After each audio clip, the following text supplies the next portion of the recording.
President Trump ने ऐलान किया है कि ईरान पर उनके लिए एक्शन का असर होने लगा है और ट्रंप ने यह भी कहा कि उन्हें ईरान से युद्ध में फैसले की कोई जल्दी भी नहीं है, लेकिन ईरान दावा यह कर रहा है कि युद्ध में हुए सारे नुकसान की भरपाई कर ली गई है।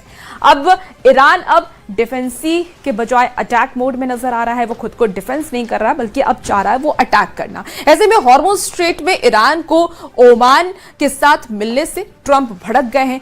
ट्रंप ने पहले ही ओमान को बमबारी कर उड़ा डालने की धमकी दी है।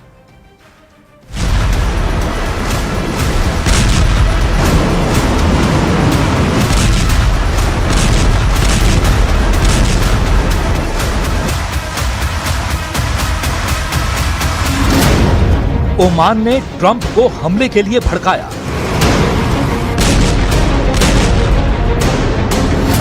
ईरान के साथ ओमान की बिग डील।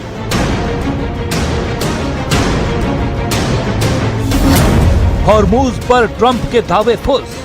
Iran champion.